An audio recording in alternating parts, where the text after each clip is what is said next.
ஆரம்பமாக இஸ்லாத்தின் காணிக்கையான சலாமினை தெரிவித்துக் கொள்கிறேன். அஸ்ஸலாமு அலைக்கும் வரஹ்மத்துல்லாஹி தஆலா வபரகாத்துஹு. இஸ்லாமிய நாடுகள் மற்றும் அதன் கலாச்சாரங்கள் அப்படிங்கிற தலைப்புல நம்ம தொடர்ந்து பார்த்துக்கிட்டு வரோம். இஸ்லாமிய மார்க்க சட்டத்தினை தன்னுடைய அரசியல் சாசனமாக கொண்டு இயங்கக்கூடிய நாடுகள் என்கின்ற பட்டியலை பார்த்துட்டு வந்துட்டு இருக்கிறோம்.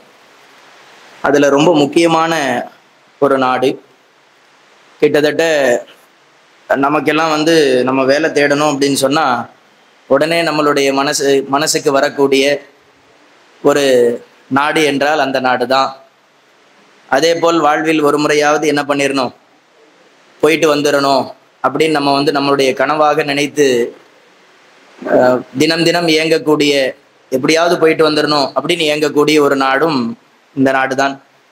இதிலேயே ஓரளவுக்கு கெஸ் பண்ணியிருப்பீங்க. கிங்டம் ஆஃப் சவுதி அரேபியா என்று அழைக்கப்படக்கூடிய சவுதி, KSA அப்படிங்கிறது இதனுடைய ஷார்ட் ஃபார்ம். சவுதி அரேபியா அப்படிங்கிறது வரலாற்றில் கிட்டத்தட்ட 1,25,000 ஆண்டுகளுக்கு முன்னதாக இங்கே கலாச்சாரங்கள் இருந்தது என்பதாக சொல்லப்படுகிறது. ரொம்ப பழமை வாய்ந்த, ரொம்பவுமே அதுக்குன்னு இருக்கக்கூடிய சில ஏன்ஷியன்ட் கல்ச்சர்ஸ் அப்படின்னு இந்த ஊருக்குன்னே இருக்கக்கூடிய ஒரு முக்கியத்துவம் வாய்ந்த ஒரு நாடு. மிகப்பெரிய பரப்பளவு, கிட்டத்தட்ட ஒரு 21 லட்சம் 22 லட்சம் சதுர கிலோமீட்டர்கள் கொண்ட மிகப்பெரிய நாடு. இதனுடைய துணை நாடுகளாக கருதப்படக்கூடியவைகளே இதை சுத்தியே அவ்வளவு நாடுகள் என்ன பண்ணுதுன்னா இவங்களால வாழ்றவங்க இருக்கிறாங்க. இப்போ இந்த நாட்டுக்கு அப்படின்ற தனி சிறப்புகள் அப்படின்னு நம்ம பார்த்தோம்னு சொன்னா, ஆரம்ப காலம் முதல் இன்று வரையில இந்த நாட்டுக்கு இருக்கக்கூடிய ரொம்ப முக்கியமான ஒரு அம்சம் அப்படின்னு சொன்னா, இவங்க லிட்ரேச்சர்ல இவர்களை அடித்துக்கொள்ள உலகத்தில் யாரும் இல்லை. அவ்வளவு அழகான, நம்ம படிக்கிறோம் இல்லையா, ஃபசாஹத் அப்படின்லாம் நம்ம சொல்றோம். கவிதைகளை எழுதக்கூடியவங்களா இருந்தாங்க அப்படின்னு நம்ம பார்க்குறோம். பல பேச்சின் மூலமாக என்ன பண்ணாங்க, பல மாற்றங்களை கொண்டு வரக்கூடியவங்களா இருந்தாங்க அப்படின்றதெல்லாம் நம்ம பார்க்குறோம்ல. அதனால்தான் அல்லாஹ் என்ன பண்ணான், ரசூல் ஸல்லல்லாஹு அலைஹி வஸல்லம் அவர்களுக்கு குர்ஆனை கொடுத்தான் அப்படிங்கிறதே வருதா இல்லையா. இப்போ அந்த மாதிரி லிட்ரேச்சர்ல இவர்கள் ரொம்பவுமே கை தேர்ந்தவர்களாக இருந்தார்கள்.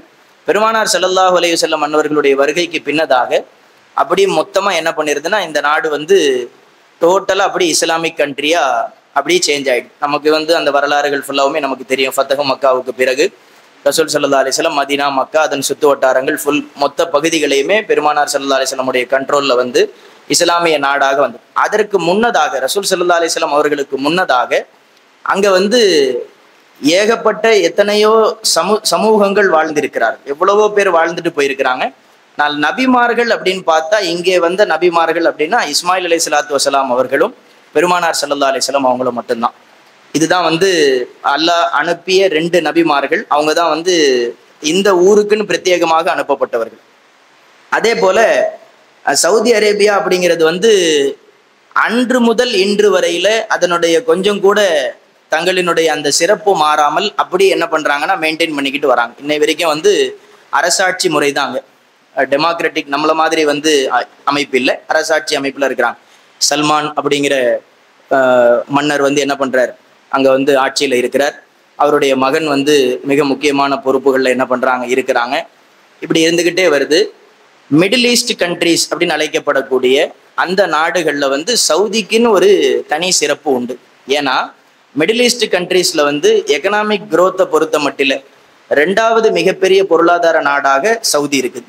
மிடில் ஈஸ்ட் கண்ட்ரீஸ்ல துருக்கி ஃபர்ஸ்ட் இருக்கிறாங்க, செகண்ட் சவுதி அரேபியா இருக்குது. அதே சமயத்துல இவர்களினுடைய நாட்டினுடைய உற்பத்தி என்பது உலகத்தில் இவங்க செய்யக்கூடிய ப்ரொடக்ஷன் என்பது உலகத்தின் 18th பிளேஸ்ல என்ன பண்றாங்கன்னா 18வது மிகப்பெரிய நாடாக உற்பத்தி செய்து அதை மற்ற நாடுகளுக்கு கொடுக்கக்கூடியவங்களா இவங்க என்ன பண்றாங்கன்னா இருக்கிறாங்க. குறிப்பா சவுதியை பொறுத்தவரையில ரொம்ப ஆச்சரியமான விஷயம் என்ன அப்படின்னா, அவங்களுடைய ஜனத்தொகையில 55% பேர் தான் அசல் சவுதிகள். சவுதியில பிறந்து சவுதியிலேயே வாழ்றவங்க இருக்காங்கல்ல, அவங்க 55% தான். மீதம் உண்டான 45% யாருன்னு சொன்னா, எனக்கு தெரிய வந்து இந்தியாவிலேருந்து போனவனும் அல்லது வந்து துருக்கி அங்கே இங்கேருந்து வந்தவங்க அப்படிங்கிற மாதிரி என்ன பண்ணுவாங்கன்னா வெவ்வேறு நாடுகளிலிருந்து வந்தவர்கள் இருப்பார்கள். இதுல ரொம்ப ஆச்சரியப்படக்கூடிய செய்தி என்னன்னா, நம்மளுடைய நாட்டுல வந்து இன்னைக்கு அப்படி வந்து சூழல் மாறுது. தமிழ்நாட்டுல நம்ம பார்க்குறோம், தமிழ் பேசக்கூடியவங்க வேலை செய்யறது வந்து ரொம்ப குறைஞ்சி போச்சு. எங்க பார்த்தாலுமே வந்து நமக்கு வந்து வேற மாநிலங்களுடைய ஆட்கள் தான் நம்மளுடைய கண்கள்ல படுறாங்க. அந்த மாதிரி சவுதியிலையும் சவுதி அரேபியாவை சேர்ந்தவங்க வேலை செய்யறவங்க அப்படி நீங்க பாத்தீங்கன்னா 15% தான். 85% வெளியூர்ல இருந்து வந்தவங்க தான் வந்து எல்லா வேலைகளையுமே செய்யக்கூடியவங்களா இருக்கிறாங்க. இப்போ இங்கேருந்து போய் அவங்களுடைய நாட்டினுடைய பொருளாதாரத்தை வந்து உயர்த்துறதுக்கு உண்டான வேலைகளை வந்து என்ன பண்றாங்கன்னு நான் பாக்குறேன். அப்போ நல்லா இன்னும் இதை வந்து இன்னும் கொஞ்சம் ஆழமா நம்ம யோசிச்சு பார்த்தா வேலை வாய்ப்பு அதிகமாக இருக்கக்கூடிய நாடாக சவுதி அரேபியா என்ன பண்ணுதுன்னா இருக்கு. இவர்களினுடைய ரொம்ப முக்கியமான தொழில் எது அப்படின்னு சொன்னா நேச்சுரல் கேஸ், அதை தயார் மீத்தேன் அல்லது வந்து சிஎன்ஜி அப்படின்லாம் நம்ம சொல்றோம்ல, இதை எல்லாமே தயாரிக்கக்கூடியது இவர்களுடைய பிரதானமான பணியா இருக்குது. விவசாயத்திலையுமே இவங்க வந்து என்ன பண்றாங்க, டேட்ஸ் தயாரிக்கிறவங்களா ரொம்ப முக்கியமான ஒரு இதுவா வந்து டேட்ஸ் இவங்க கிட்ட என்ன பண்ணுது, அதை வந்து விவசாயம் செய்யக்கூடியவங்களா இருக்கிறாங்க. அதே சமயத்துல வந்து சவுதிக்குன்னு இருக்கக்கூடிய சில கல்ச்சர்ஸை நம்ம பார்ப்போம். இவர்களினுடைய ஆடை என்பது இஸ்லாமிய ஆடை. உலகத்துல யார் யாரெல்லாம் வந்து இஸ்லாமிய ஆடைன்னு சொல்லி போடுறாங்களோ அது எல்லாமே இங்கேருந்து ஆரிஜினேட் ஆனதுதான். சவுதியிலிருந்து நீங்க வந்து பெரிய இப்போ நம்ம போட்டிருக்கோம், அபாவை போட்டிருக்கோம், இது எங்கேருந்து வந்தது அப்படின்னு பாத்தீங்கன்னா சவுதியிலேருந்து வந்தது தான். அல்லது வந்து நம்ம வந்து மிகப்பெரிய ஒரு லாங் கோட் ஒன்று போட்டுக்கிறோம் அப்படின்னு சொன்னா அதுவுமே வந்து அவங்க கிட்டே இருந்து வந்தது தான். குறிப்பா வந்து அந்த தலையில வந்து ஒரு துண்டை போட்டு அந்த துண்டுக்கு மேல வந்து கருப்பு கலர்ல ஒரு புஷ் மாதிரி ஒன்று போட்டு அதை அழுத்தி வச்சுக்கிறது வந்து இவர்களினுடைய இயல்பான ட்ரெஸ்ஸா என்ன பண்ணுதுன்னா இருக்குது. அதே போல ஃபுட்டு எடுத்துக்கிட்டீங்க அப்படின்னு சொன்னா சவுதி அரேபியாவினுடைய ஃபுட் கல்ச்சர் என்பது அதிக மாமிசங்களை உண்ணக்கூடியவங்களும் அவங்க என்ன பண்றாங்கன்னா இருக்கிறாங்க. வெஜிடேரியனை வந்து நிறைய அவங்க தவிர்த்துக்கிறாங்க. நான் வெஜிடேரியன் அப்படின்றது தான் அவங்களுடைய பிரதான உணவு. கப்சா அப்படிங்கிறது வந்து அவர்களினுடைய தேசிய உணவா என்ன பண்ணுதுன்னா இருக்குது. இந்த நம்ம மந்தி இதெல்லாம் சொல்றோம் இல்லையா, இது ஃபுல்லாவுமே வந்து அங்கேருந்து ஆரிஜினேட் ஆகி வரக்கூடியதுதான். இது எல்லாமே வந்து பூமிக்குள்ள புதைச்சி, அதாவது தோண்டி பூமிக்குள்ள வச்சு சமைச்சு எடுத்து சாப்பிடக்கூடிய உணவு முறையை வந்து கண்டுபிடிச்சதே இவங்க தான். எந்த அளவுக்குன்னா இவர்களினுடைய திருமண விழாக்கள்ல வந்து என்ன பண்ணுவாங்களாம், ஒரு மிகப்பெரிய பிளேட், 5-6 பேர் அல்லது 10 பேர் உட்கார்ற மாதிரி ஒரு பிளேட்ல சாப்பாடு போட்டுட்டு ஒரு முழு ஆடை வந்து அப்படி என்ன பண்ணிடுவாங்களாம், கவுத்தி வச்சிருவாங்களாம். ஒவ்வொரு 10 நபர்களுக்குமே ஒவ்வொரு ஆடு அப்படிங்கிற மாதிரி கணக்கு பண்ணி சாப்பிடக்கூடியவர்களா இவங்க என்ன பண்றாங்க இருக்கிறாங்க. இவங்களுடைய நேஷனல் ட்ரிங்க் என்ன அப்படின்னு சொன்னா சோபியா என்று அழைக்கப்படக்கூடிய ஒரு ட்ரிங்க் இவங்களுடைய நேஷனல் ட்ரிங்க்கு.